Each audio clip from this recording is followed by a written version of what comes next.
Salut tout le monde, j'espère que vous allez bien les amis, on est parti pour une nouvelle vidéo et je peux vous dire qu'il s'est passé beaucoup de choses sur la journée d'hier. On va démarrer tout de même avec l'anniversaire du coach Xabi Alonso qui fête aujourd'hui ses 44 ans. On lui souhaite évidemment un très joyeux anniversaire et on va en reparler de Xabi Alonso parce que c'est un petit peu lui qui est au centre des débats déjà depuis quelques semaines, on l'avait bien remarqué, mais encore plus depuis 24 heures. La une de As, et on va regarder uniquement la une de As parce que la une de Marca n'est pas très intéressante ce matin.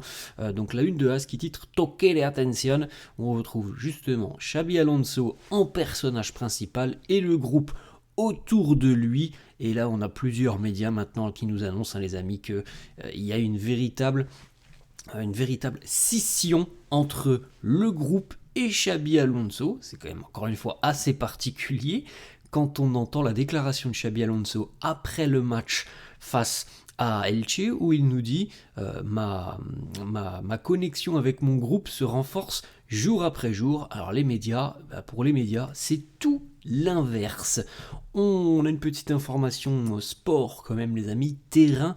Alors le Real va affronter l'Olympiakos, vous le savez, en Ligue des Champions, ça sera demain. La dernière session d'entraînement aura lieu aujourd'hui à Madrid, puisque le Real a décidé de ne pas s'entraîner en Grèce. Conférence de presse donc de Xabi Alonso cet après-midi 17h30 en Grèce, donc la séance d'entraînement aura lieu ce matin et dans la foulée, je crois qu'en début d'après-midi, les merengues prendront la direction de la Grèce et d'Athènes. Ensuite, on ouvre cette petite page, les amis, cette petite page, puisque bon, on a 4-5 informations, mais c'est une page importante parce que ce sont des informations colossales qui sont tombées depuis 24 heures. Mario Cortegana, journaliste Marca, qui nous annonce le Real est très heureux de Xabi Alonso, des changements importants qui ont été réalisés, mais il y a véritablement beaucoup d'inquiétudes par rapport au mécontentement de certains joueurs dans l'équipe. Autre déclaration, celle de José Félix Diaz qui nous dit le Real Madrid pense que maintenant la connexion entre le staff, les joueurs est perdue. Tout le monde est très inquiet. Le club est surpris de voir l'attitude de certains joueurs que l'on ne devait jamais questionner auparavant. Certains commencent à abandonner et il y a des signes qui ne trompent pas. Le club veut une réaction aussi rapidement que possible. Une autre déclaration, les amis, alors celle-là est encore plus importante, Jorge Cepicón qui nous dit beaucoup de joueurs, multiples Real Madrid players, beaucoup de joueurs veulent que Xabi Alonso soit viré, les amis, ni plus ni moins. Voilà l'information, beaucoup de joueurs voudraient que Xabi Alonso soit viré, la relation avec le coach est brisée, certains dirigeants importants du Real pensent qu'il est aussi nécessaire de le virer. Alors là, les amis, là on est parti sur quelque chose de complètement dingue. Hein. On est premier de Liga, on est en bonne position en Ligue des Champions et on nous annonce que pas mal de joueurs, d'ailleurs Jorge Picon quand il a tweeté hier, il nous dit beaucoup de joueurs et plus que ce que l'on ne pense veulent que Xabi Alonso soit viré et on nous dit même, c'est encore plus dramatique je pense, des dirigeants du Real, donc des personnes qui travaillent évidemment en collaboration avec Florentino Pérez, eux aussi ces dirigeants veulent que Xabi soit viré. Alors là on est sur une planète de dingo les amis là. Là véritablement depuis 24 heures c'est complètement fou ce qui se passe du côté du Real. On veut que Xabi Alonso soit viré. Personnellement, les amis, cette information-là, alors que la relation soit peut-être conflictuelle entre Xabi Alonso et certains joueurs, ça c'est possible. En revanche, qu'on nous dise, voilà, allez, Xabi Alonso, faut le virer, là, j'y crois pas du tout. Et sincèrement, si ça se passe comme ça, les amis, alors après, il faudra évidemment que les résultats reviennent, là, dès demain. Mais si ça se passe comme ça, les amis, je pense que c'est un très très mauvais message qui serait envoyé. On poursuit. Alors, je vous la propose, les amis, en français. La situation de Xabi Alonso commence à devenir insoutenable, selon Jorge Cepicón. Plusieurs joueurs, et plus qu'on ne le pense, veulent un changement. Des voix importantes au club commencent à penser de même. Vous en faites ce que vous voulez, les amis. Moi, personnellement, je n'ose pas imaginer que des dirigeants puissent vouloir déjà virer Xabi Alonso. Ça me semble improbable. Bon, dans le foot, on a déjà vu des choses quand même, hein, les amis, que l'on n'imaginait pas et qui se sont produites. Après, comme je vous l'ai dit, il y a certainement des tensions entre le coach et les joueurs.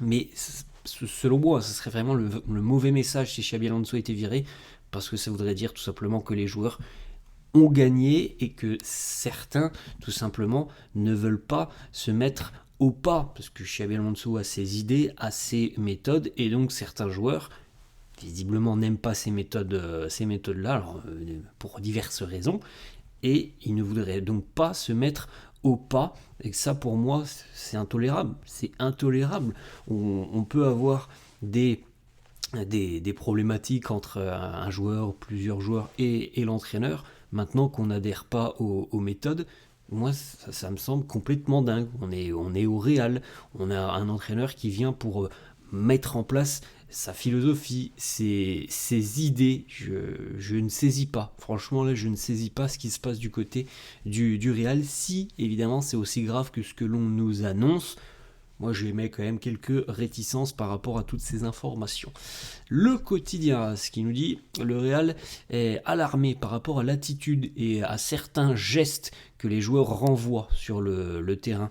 Des joueurs qui normalement sont tous très investis, parfois abandonnent et ne montrent pas d'effort lorsqu'il y a une certaine adversité. Alors encore une fois, ce week-end c'était un peu le retour des efforts défensifs en dilettante de Kylian Mbappé, de Vinicius sur les 30 minutes qu'il a joué, de Kylian Mbappé sur l'intégralité de sa rencontre. J'ai vu, alors c'est quelque chose qui m'a choqué, j'ai vu Fede Valverde en seconde mi-temps, lorsqu'il est entré, perdre un ballon et avoir une moue de quelqu'un qui ne voulait pas se battre. Ça m'a véritablement choqué chez Fede Valverde. Donc ça, ce sont des gestes, évidemment, les amis, qui sont totalement intolérables et indéfendables. Ensuite, petite stat, Rodrigo, que l'on a vu titulariser, Rodrigo ce week-end face à Elche, il est le 3e attaquant de l'histoire du Real Madrid. Attention les amis, quand on parle d'histoire, souvent les stats sont intéressantes et positives surtout. Là, elle n'est pas positive la stat. Rodrigo est le 3e attaquant de l'histoire du Real à enchaîner 29 matchs sans marquer. Il est à 1321 minutes consécutives, Rodrigo. Donc c'est quand même là aussi assez édifiant comme statistique. Selon Gastón Edezul, journaliste argentin, le Real a pris une décision et le Real va activer la clause de rachat de Nico Paz dès le mois de janvier. Alors, pour le moment, l'information, les amis, n'a pas été confirmée. D'ailleurs, petite information, hier, Comme s'est imposé 5-1 du côté de Turin face au Torino, Nico Paz et Jacobo Ramon ont tous deux marqué. On poursuit avec Rafael Nadal, les amis. Rafael Nadal, une personnalité importante du monde espagnol, grand fan, grand supporter du Real Madrid, et on l'avait déjà entendu, les amis, mais après la présidence de Florentino Pérez, il se pourrait que Rafael Nadal devienne un jour président du Real Madrid. Rafael Nadal s'exprime sur les tensions du côté du Real à l'heure actuelle, et je trouve qu'il a une analyse assez juste. Rafael Nadal, il nous dit: Xabi Alonso est premier en championnat. Il est en très bonne position en Ligue des Champions. Je ne pense pas que quelqu'un à Madrid ne soit pas d'accord pour qu'on en soit ici à ce stade de la saison. C'est un nouveau projet. Les joueurs doivent assimiler beaucoup de choses. Une maison ne se construit pas en un jour. Une autre déclat de Rafael Nadal qui là aussi revient sur les polémiques autour de Vinicius, parce qu'il semblerait que la relation entre Vini et Xabi Alonso soit brisée depuis le Classico. Rafael Nadal nous dit: Vinicius Junior, il doit comprendre qui incarne l'autorité. Je ne commenterai pas cette déclaration. Moi, je suis assez d'accord avec Rafael Nadal. Petite stat quand même sur ce qui se passe depuis 2-3 matchs où on voit des prestations insipides. Le Real, en moyenne, c'est 15 tirs. Le Real fait face à 15 tirs sur les 3 derniers matchs en moyenne. L'équipe a aussi encaissé 14 tirs cadrés sur ces 3 derniers matchs, comparé aux 10 tirs depuis le début de saison et une moyenne de 4 cadrés par match depuis le début de saison, sauf sur les 3 derniers où on sent bien qu'il y a quelque chose qui ne va pas du côté du Real. On revient sur les amis, sur les informations qui concernent Vinicius. Vinicius gagne à l'heure actuelle 18 millions d'euros du côté du Real. Le club lui avait quand même offert 2 millions de plus, 20 millions d'euros net. Le joueur ne veut pas accepter cette proposition. lorsque on lui demande de faire une contre-proposition. Visiblement, les représentants du joueur demandent un salaire historique, un contrat historique, un contrat assez proche de celui qu'avait Cristiano Ronaldo, donc c'était à peu près 30 millions d'euros annuels avec les salaires, les performances, enfin les bonus basés sur les performances. Donc les discussions sont encore une fois au point mort, avec tout le respect que l'on doit à Vinicius Junior.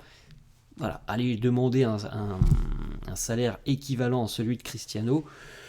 Je ne pense pas qu'à l'heure actuelle, Vinicius ait les armes en main pour demander un salaire aussi important que celui de Cristiano depuis 1 an et demi.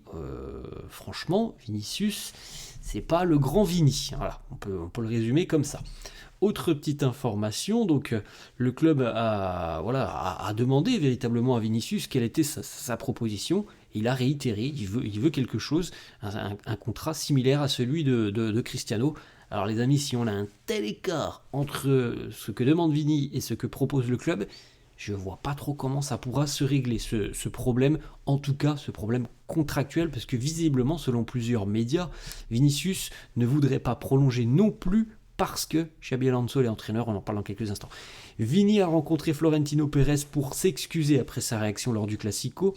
Il a été question, durant ce petit échange entre le président et son joueur, il a été question tout simplement des excuses, et il n'a pas forcément été question de la prolongation de contrat. Et selon Mario Cortegana de Marca, Vinicius aurait tout de même évoqué justement le contrat en disant qu'à l'heure actuelle, il ne prolongera pas tant que Xabi Alonso serait entraîneur du Real. Parce que selon Vinicius, ce n'est pas la bonne option pour lui de rester au Real tant qu'il y aura Xabi Alonso. Autre information de Mario Cortegana, Vinicius pense que Xabi Alonso est unfair, donc il n'est pas juste avec lui.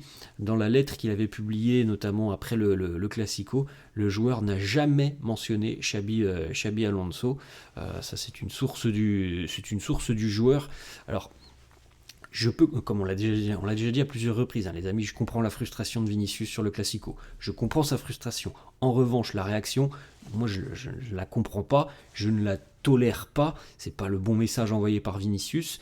Après, on rappelle quand même, on vient de le dire, Vinicius, il faut quand même aussi qu'au bout d'un moment, les performances reviennent. Il ne peut pas nous faire un match sur 4, un match sur 3 ou un match sur 5 comme c'est le cas depuis 1 an et demi. Parce que là, il y a l'année où Vini remporte la Ligue des Champions et mérite le Ballon d'Or. Il n'y a pas de souci, c'est le meilleur joueur au monde. À l'heure actuelle, pour moi, Vinicius, c'est pas le meilleur joueur au monde depuis 1 an et demi. Il n'est plus que l'ombre de lui-même. Donc voilà, je peux comprendre aussi parfois les choix de Xabi Alonso, pas toujours, je l'ai dit hier, je l'ai dit avant-hier, mais en tout cas que la relation soit brisée, pour moi c'est un caprice de la part de Vinicius. Ensuite, petite information les amis, hier à l'entraînement, Franco Mastantuono était de retour avec le groupe, ce qui est plutôt positif et ce qui est d'ailleurs assez tôt, parce qu'on nous annonçait quand même beaucoup plus de temps de récupération. Bon, alors, il n'est pas encore dans la liste, mais en tout cas il s'est entraîné hier, tout comme Antonio Rudiger qui a participé à l'entraînement collectif hier, vous le voyez juste derrière. La réaction de Kylian Mbappé quand un journaliste lui a demandé comment va l'équipe.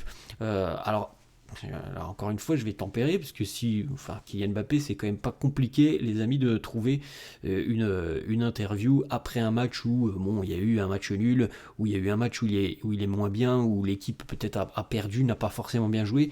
Et ça, c'est quelqu'un qui est très démonstratif, notamment dans sa gestuelle, Kylian Mbappé. Et quand il répond à une question, souvent lorsque ça s'est pas bien passé sur une rencontre, souvent il nous fait des têtes qui sont très démonstratives. Donc là, on a cette tête là de Kylian Mbappé quand on lui pose cette question: comment va l'équipe? Alors évidemment, ça a déjà été interprété, ça veut dire qu'il y a des tensions, que ça se passe pas bien avec l'entraîneur. Moi je vous le dis, regardez des interviews de Kylian Mbappé très régulièrement. Il est très démonstratif au niveau de son visage. Petite information d'ailleurs pour Kylian Mbappé qui a été récompensé hier par Marca du trophée de Pichichi de la saison 2024-2025. C'est pour ça que je ne vous présente pas la une de Marca, parce qu'on a en fait toute la cérémonie des trophées Marca hier. Et on a plein de vainqueurs. Voilà, sur la une de Marca, c'est pas très intéressant. Celle de A, c'était plus intéressante. Voilà les amis, à la fin de cette vidéo. J'espère que ça vous a plu. N'hésitez pas comme d'hab à lâcher un petit pouce bleu. N'hésitez pas non plus à vous abonner à la chaîne. Je vous souhaite une bonne journée. Je vous dis à la prochaine. Ciao.